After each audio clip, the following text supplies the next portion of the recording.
to another installment of ASMR. I want to thank you for being here today, and I want to continue with the concept of reading and discussing things as we go. I wrote a little something here for us.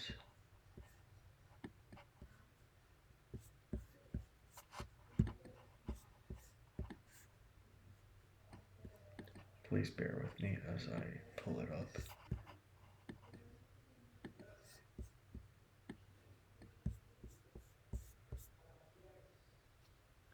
The Wicked Wizard of Wallaby Drive raises one high in the air, waving magic without a care.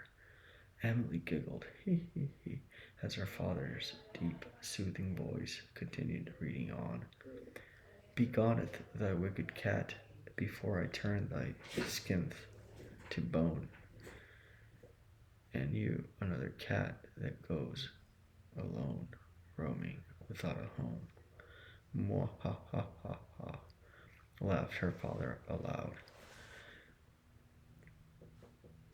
Pausing from the book. Baby cheeks, you need to go to sleep. Dad has to finish his work tomorrow. He smiled kindly. Okay, but just 5 more minutes, Dad, please. Daddy, she elongated the words to manipulate her father's heart. Oh, fine. For that face, sure. He laughed, she laughed, and all was merry. There was a thud downstairs, and the room grew silent.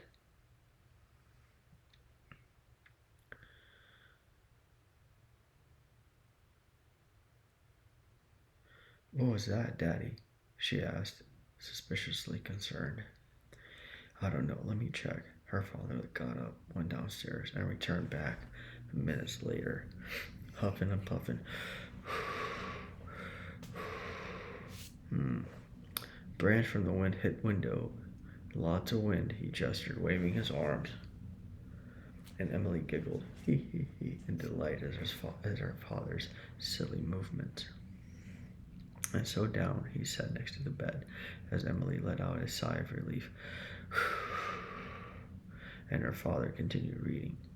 Away, you swine, you who holds my heart so close to chest like maggots of decay and unruly unrest. Emily interjected. What's unrest? When something or someone is uncomfortable or in a state of poor internal peace, he replied. He spoke with a terse tone. Can we finish, please? He said abruptly. Emily nodded in agreement as her heartbeat beat a little louder. And her father read on. The wizard's spell lay in his world. The wizard's spells lay in his words, as tales will tell in Wizard's Spell of Wishing Wells. If you believe in that, then listen close, for the wizard of the frozen north will take your mind and steal your soul. The end, he said tensely, and with a yawn. Emily's eyes grew tired. He kissed her on the cheek, and her sweet little eyes grew heavy with sleep. Quietly, he slid out of the room, turning off the lamp and leaving the door slightly ajar.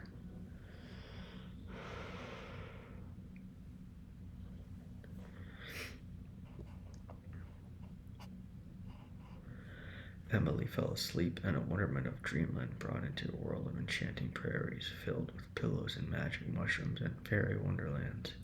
But soon things turned dark. She could hear a voice screaming, wailing in pain, growing louder and louder, so loud that it woke her from her slumber. No, she shouted. Then no, came another muffled voice from below, her heart thumping.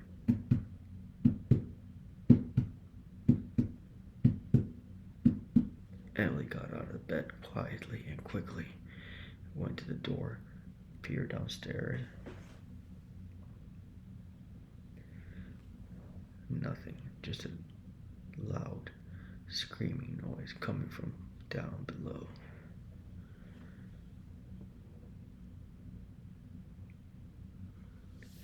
With lights turned off, she blended in the darkness and quickly made her her way downstairs, past the second floor, past the third, first into this giant three-story building, and into the bottom chambers of the basement below she came face to face with. Slowly she walked down the steps of the basement and got herself hidden behind the door where the noises were coming from. Please, please let me go. Please let me go. Nobody will know. Please let me go, said the victim with passion, but then her voice muffled as the gag was jammed back into the bleeding gum lines. A heartless laugh, ha ha ha ha ha, and a thoughtless tap on the door turned the secret into a bloody lure. As poor little Emily was seen and ran, but it was too late, for she too was slaughtered like a poor little lamb who met a bloody fate. Thank you.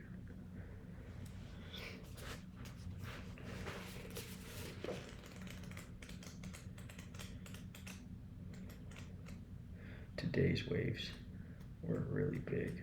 They were nice. This is one of my favorite boards up here right behind me.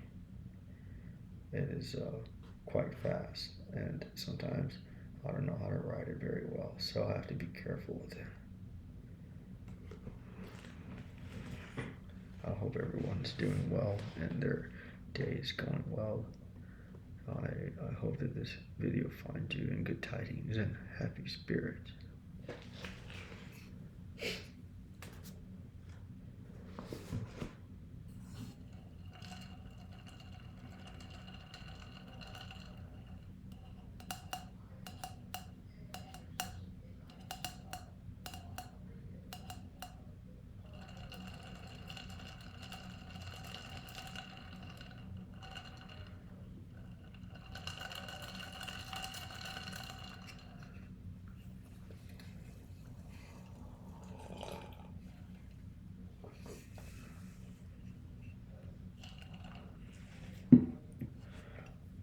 I do not know a Batman, and where is the Batman? I feel like Bane in this video. The Batman better tell me the secrets, or I will also destroy Gotham City. Anyways, let's see how we're doing so far on time. So next up we have two options what to read. We have number uno, The Fist of the North Star, and number dos, Harry Potter. Harry Potter, any, many, miny, mo, catch the tiger by his toe. We'll read both. We'll start off with Fist of the North Star.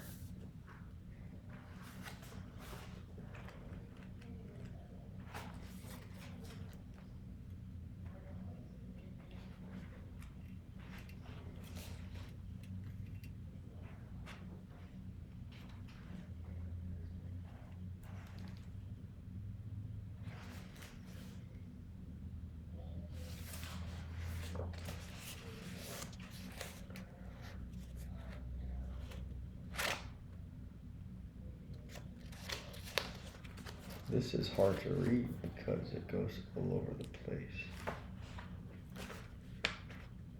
Let's read off where we left.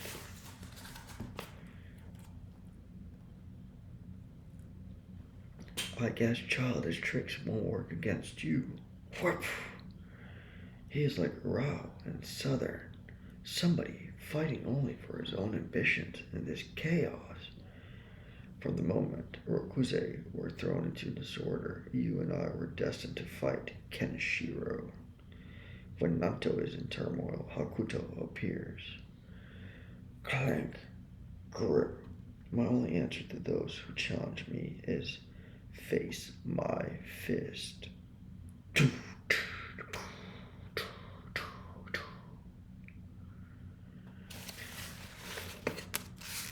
Yeah.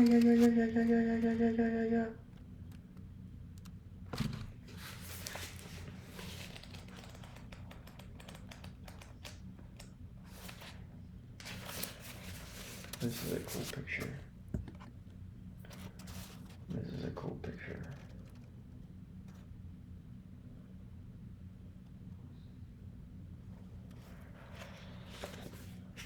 So, lastly, I'm going to read a little bit of Harry Potter.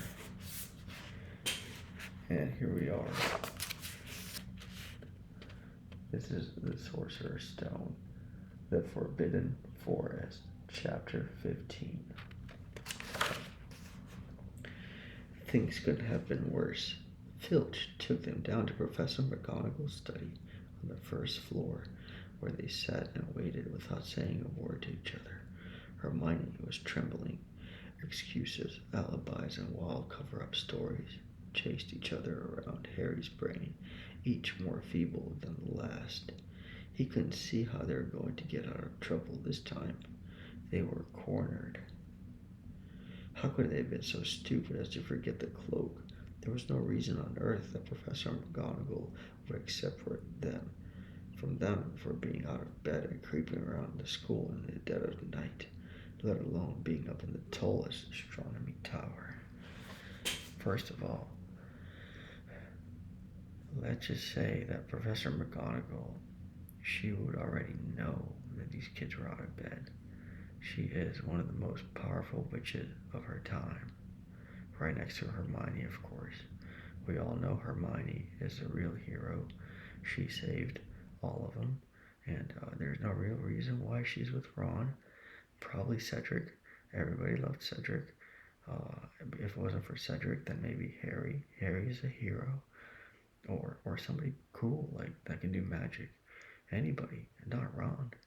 I love Ron, and he's my favorite. But when it comes to magic, you don't go to Ron Weasley. And with that, I leave you until the next episode. Keep on keeping on. Stay classy, my friends. Thank you, and God bless you.